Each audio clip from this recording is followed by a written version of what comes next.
নমস্কার বন্ধুরা, আজ আমি একটা সবজি রাঁধছি যেটা কিনা সমস্ত বাঙালি অত্যন্ত ভালোবাসে। সেটা হলো পুঁই শাক।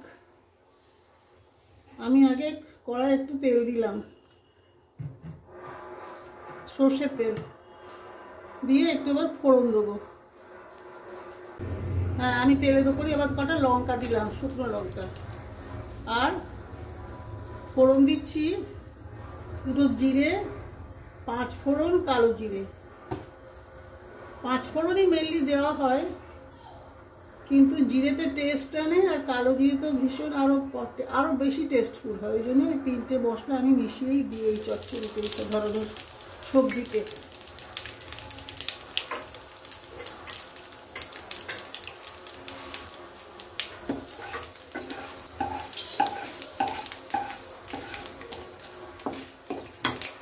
এবার আমি এতে পুঁই শাকগুলো দিয়ে দিচ্ছি।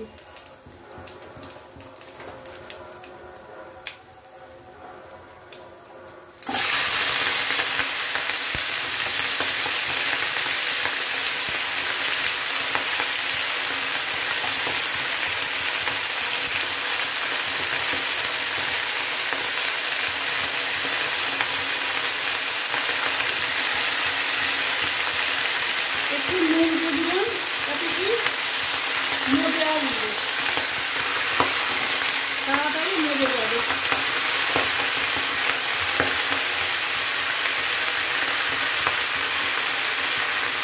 আচ্ছা, আমি এখন এই কড়াটা পাশের উনুনে ট্রান্সফার করে দিচ্ছি, কারণ তাড়াতাড়ি ধরে বেলতে অনেকটা সময় যাবে। এটা ঢেকে রাখছি, পাশের উনুনটাই করছি। আর একটা কড়া চাপিয়ে আমি সঙ্গে যে সবজিগুলো দেবো সেইগুলো একটু ভেজে নিচ্ছি। আমি পুঁই শাকে বেশ কিছু সবজি দিই, যেমন ঝিঙে, কুমড়ো, গাজর এবং আর একটু বেগুন দেবো। এগুলো এই পুঁই শাকে দিলে খুবই ভালো লাগে, সেই জন্য এইটা করব।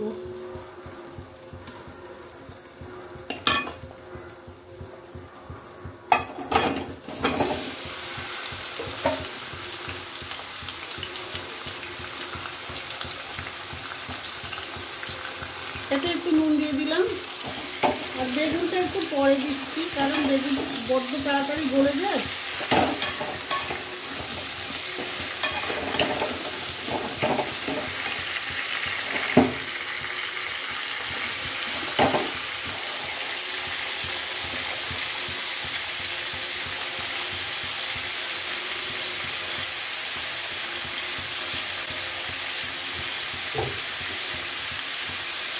এগুলো ঢেকে দিলাম, সবজিগুলো ঢেকে দিলাম।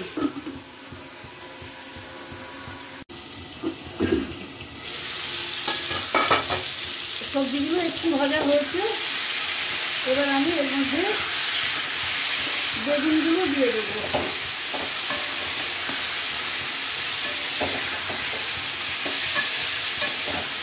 আর এই উনুনে শাকগুলো বেশ মজে এসেছে। এখনো এগুলো সেদ্ধ হয়নি শাকগুলো,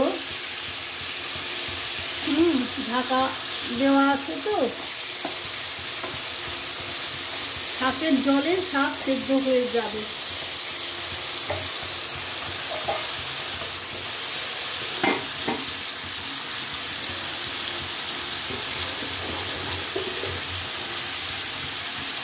এবার আমি বেগুনগুলো সবজিগুলো দিয়ে দিলাম।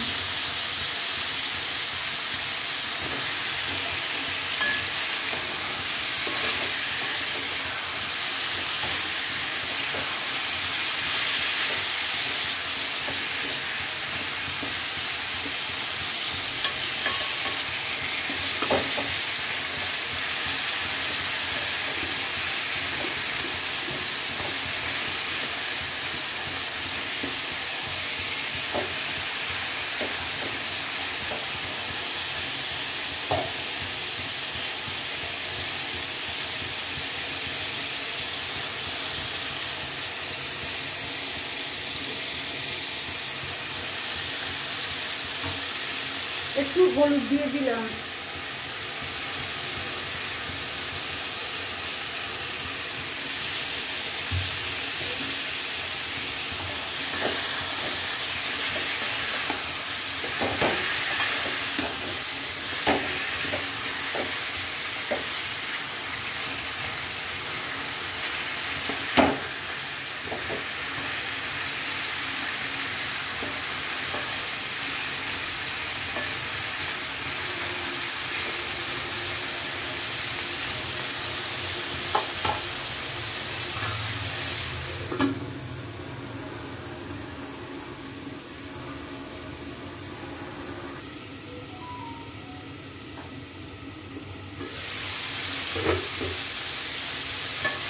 একবার নেড়ে দিলাম, কারণ বেগুনগুলো আবার ভাজা হওয়ার দরকার, এই জন্যে। অন্য সবজিগুলো বেশ ভাজা হয়ে গেছে।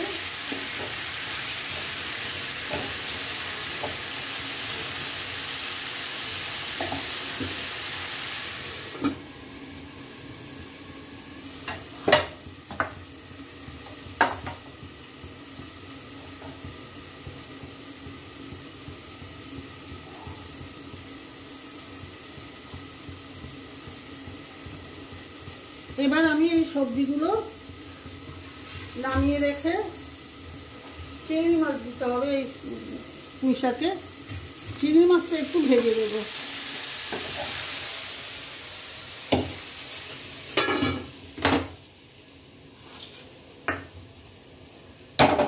চিংড়ি মাছ ভাজবার জন্যে কড়াই একটু সর্ষের তেল দিলাম। চিংড়ি মাছ অল্পই ভাজবো, নুন তেল দিয়ে, নুন হলুদ দিয়ে মেখে রেখেছি। টাটকা চিংড়ি মাছ একটু অল্প ভেজে তাই শাকের সাথে মিশিয়ে দেবো।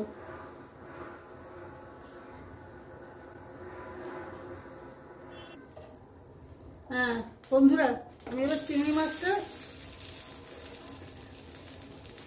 আগে তেলের মধ্যে আমি একটু নুন দিয়ে নিয়েছি, কারণ কি যদি লেগে না যায়। অল্প তেল দিয়েছি তো, এবার চিংড়ি মাছগুলো দিয়ে দিচ্ছি।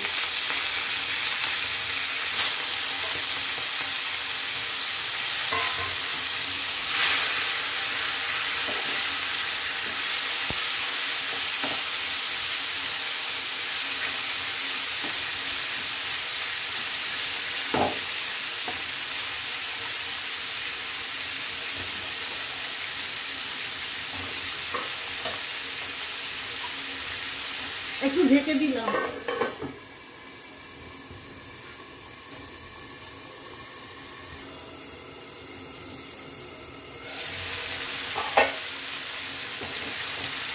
হ্যাঁ, ভাজা প্রায় হয়ে গেছে, আর একটু পরেই নামিয়ে যাবে।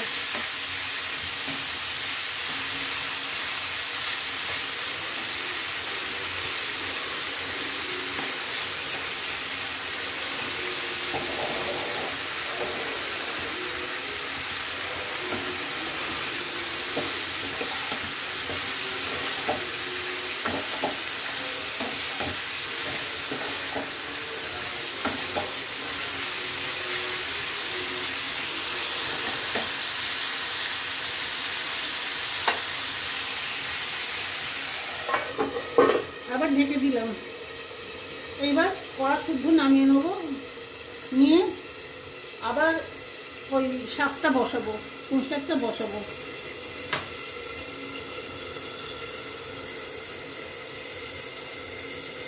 আমি চিংড়ি মাছটা নামিয়ে নিলাম, নিয়ে আগের সেই শাকের কড়াটা আমি এইবার এই উনুনটাই বসাচ্ছি।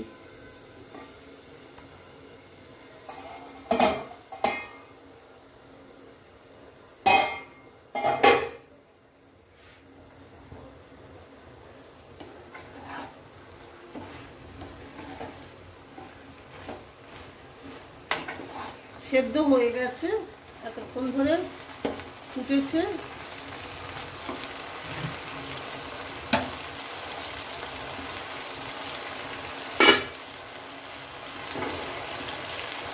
আমি এবার ভাজা সবজিগুলো সব দিয়ে দিচ্ছি।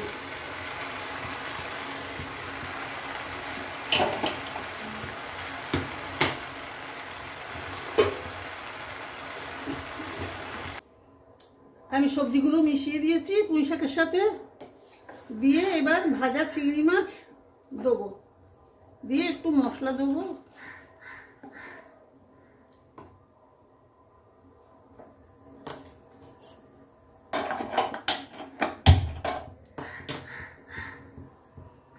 চিংড়ি মাছ থেকে একটু জল বেরিয়েছে, সেই শুদ্ধ আমি ভাজা চিংড়ি মাছগুলো দিয়ে দিলাম, আর একটু ধুয়ে একটু জল দেবো।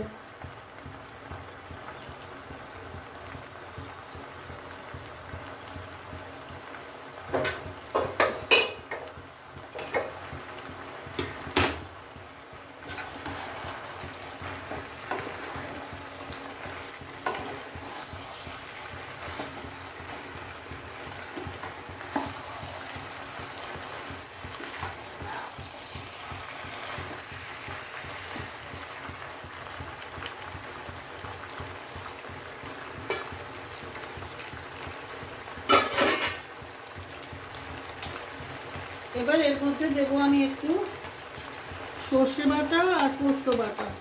এটা হলো পোস্ত বাটা, আর একটু সর্ষে বাটা দেবো।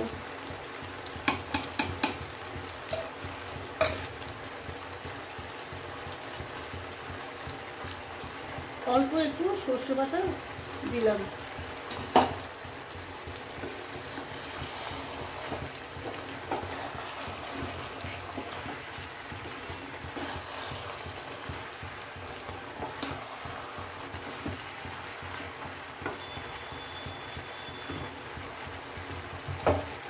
আর মাছের কড়া ধোয়ার জলটা একটুখানি দিলাম।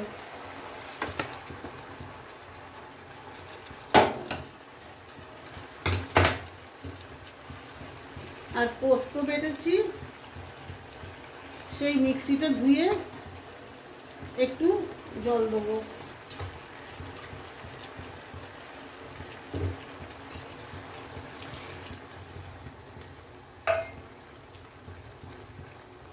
এবার আরেকটু হলুদ দেবো, আর একটু নুন দেবো, সামান্য একটু হলুদ একবার দিয়েছি, কম হয়েছে, আর একটু দিলাম।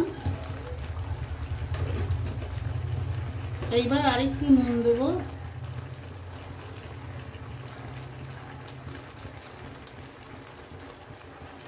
আর একটু মিষ্টি দেবো।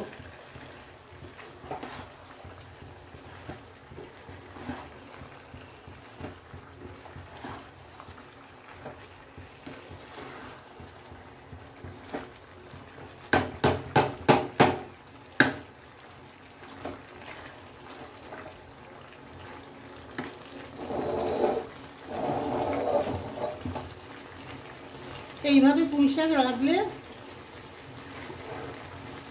আমরা দেখেছি খুবই টেস্টফুল হয়, এবং পুঁই শাক খাওয়া তো খুবই ভালো। আগে বলতো লোকে শাকের মধ্যে পুঁই, মাছের মধ্যে রুই। যদিও এখনকার ডাক্তারদের মতে পুঁই শাক বেশি খাওয়া উচিত না, তাতে কারণ এতে ইউরিক অ্যাসিড হয়। তবে অল্প অল্প নিশ্চয়ই খাওয়া যেতে পারে। আর এটা হলো অর্গানিক 100%, কারণ আমার ছাদে লাগিয়েছিলাম, প্রচুর হয়েছে, প্রচুর হয়েছে। আমি লোককে দিয়ে দিই এগুলো। একটু গুড় দেবো, কারণ আমি তো চিনি দিই না, চিনিটা ভালো জিনিস না।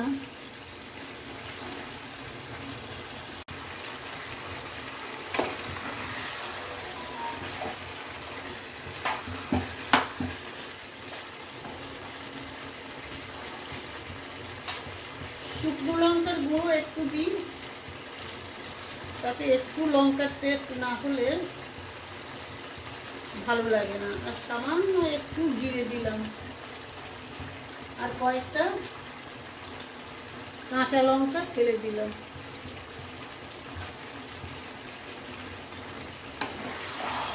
আর শেষে আমি একটু আতপ চালের গুঁড়ি দেবো। আপনারা ইচ্ছে হলে ময়দা দেবেন, ইচ্ছে হলে আটা দেবেন, কি ইচ্ছে হলে কিছুই না দেবেন, কিন্তু আমরা একটু পছন্দ করি বেশ টাইট টাইট সবজিটা হবে, সেটাই ভালো লাগবে। এবার আমি এটা একটু ঢেকে দিচ্ছি।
হ্যাঁ বন্ধুরা, এবার আমি একটু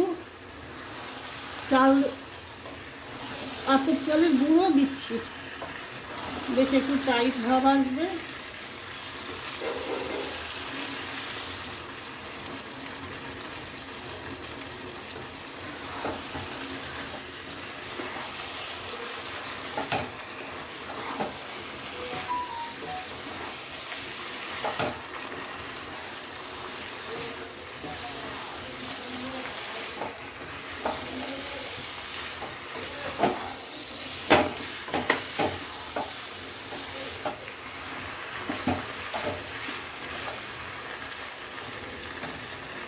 এবার আমার রান্না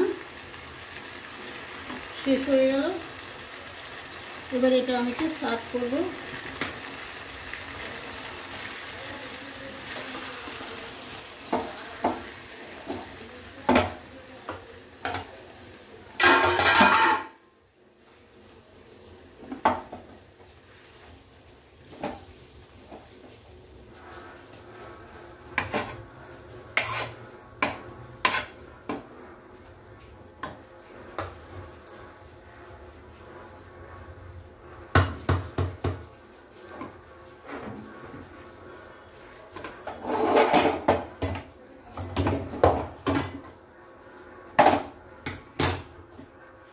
এই যে আমার চিংড়ি মাছ দিয়ে পুঁই শাকের কি বলা যায়, ঘন্টও বলা যায়। এই শাকটা আপনারা রেঁধে খাবেন, আর আমাকে লাইকস দেবেন, সাবস্ক্রাইব করবেন, কমেন্টস লিখবেন প্লিজ। এখানেই শেষ করছি।